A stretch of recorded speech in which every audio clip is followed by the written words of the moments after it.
சொரக்காய் பால் கூட்டுக்கு என்னென்ன வேணும் அப்படின்னு நம்ம ஃபர்ஸ்ட் பார்த்துக்கலாம். இது வந்துட்டு ஒரு கப் அளவுக்கு சொரக்காயை வந்துட்டு தோலை நீக்கி சீவிட்டு இந்த மாதிரி சின்ன சின்னதாக நறுக்கி வச்சுக்கோங்க. ஸ்கொயர் பீசஸாக இந்த மாதிரி நறுக்கி வச்சுக்கோங்க. ஒரு கை அளவுக்கு பாசிப்பருப்பை வந்துட்டு தண்ணியில் ஊற வச்சுக்கோங்க. ஒரு அரை மணி நேரம் பாசிப்பருப்பு இந்த மாதிரி ஊறி இருக்குது.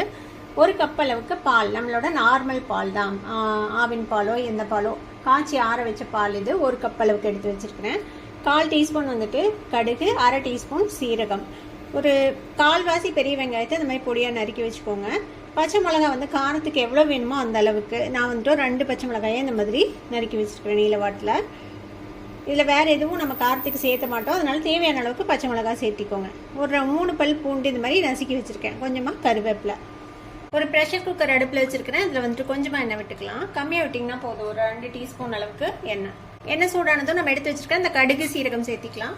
கடுகு சீரகம் பொரியுது. நம்ம எடுத்து வச்சிருக்கிற இந்த வெங்காயம், பூண்டு, பச்சை மிளகாய், கருவேப்பிலை சேர்த்திக்கலாம். இது லேசாக வதக்கி விட்டுக்கலாம். இது ரொம்ப நேரம் வதங்கணும்ல அவசியம் இல்லை. லேசாக அந்த வாசனை வர வரைக்கும் வதக்கிக்கலாம்.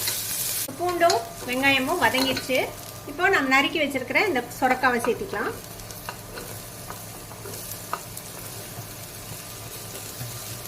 இது கூடவே நம்ம இந்த ஊற வச்சிருக்கிற பாசிப்பருப்பும் சேர்த்துக்கலாம். ஒரு 1/4 டீஸ்பூன் மஞ்சள் தூள் சேர்த்துக்கலாம்.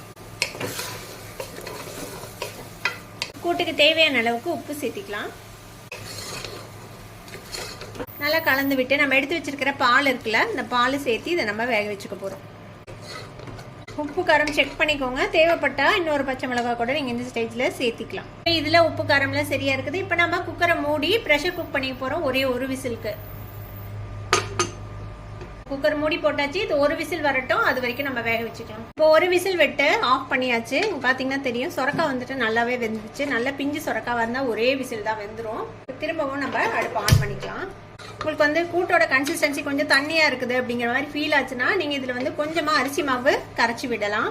கரைச்சி விட்டு ஜஸ்ட் ஒரு குதி விட்டு ஆஃப் பண்ணிட்டீங்கன்னா உங்களுக்கு வந்துட்டு கொஞ்சம் திக்காயிடும் கூட்டு. நான் இன்னைக்கு இதில் எதுவுமே ஆட் பண்ணல. எனக்கு இந்த கன்சிஸ்டன்சி ஓகே தான்.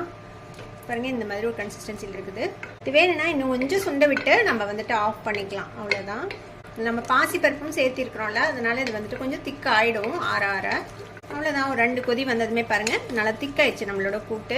இந்த கன்சிஸ்டன்சியில் நான் வந்துட்டு ஆஃப் பண்ணிட போகிறேன்.